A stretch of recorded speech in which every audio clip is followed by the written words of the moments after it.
Simula na tayong maglakad. Ayan. Akyat tayo. 220 step. Gusto kong pumasok dito. Saan pumasok dito? Kasi natakot ako sa mga baboy ramo. Kasi ang lalaki nila.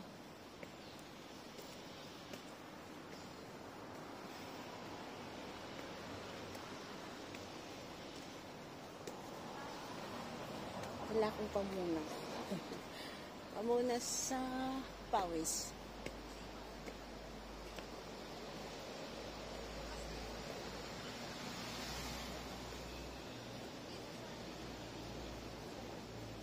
May aso sa taas. Aso.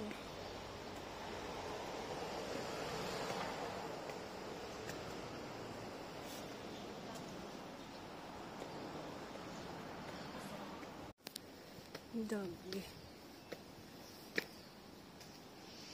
Ano yan? Mangangagat.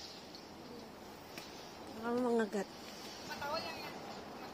Nakaano kasi siya, nakatingin. Hello, doggy.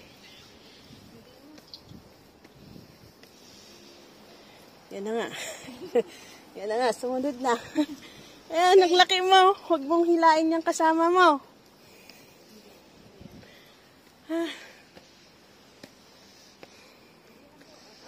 Ala, parang alokon to.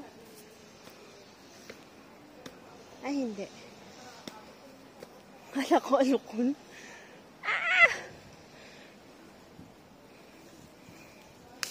Hindi pala. Nang tingin ko kanina parang alokon siya. Hindi pala. Ayan. Malapit na rin ako.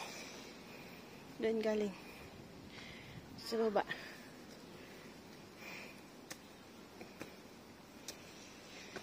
Gustong gusto ko talagang pumasok dito. May hagdan doon sa baba. Papasok dyan. Kaso, natakot ako. Walang mag-isa eh. Siguro kung may kasama ako, lang. Para makita ko sa loob. Hanggang dito na lang ako. Lakad dito. Papasok ako sa parking shop tapos bababa ulit. Okay na yun. Exercise.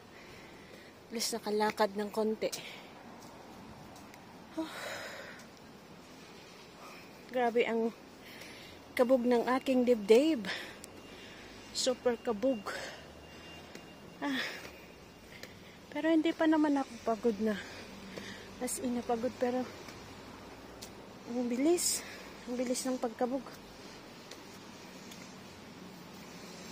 Yung pala yung side effect ng open na yung mitral valve ng yung puso. Lahat ng valve sa puso is open na. Konting lakad lang. Konting parang nanghihingal ka na. Ayan. Dito na tayo sa daanan.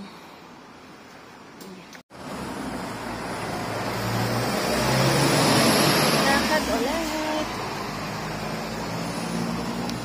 Init. Init. Ay, turitsukin ko kaya hanggang sa dulo. Marami pang time. Kawawa kasi yung aso. Walang kasama sa bahay. Okay na yung 20 minutes or 30 minutes.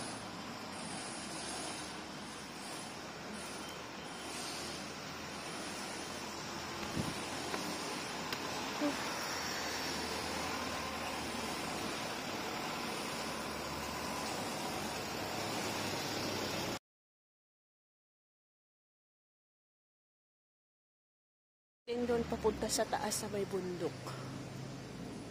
Pababa dito sa kabila. At yun ang papunta sa taas. Pwede, pupunta tayo sa taas. para ma-reach natin yung reach natin sa dulo. Punta ng 14M na to eh.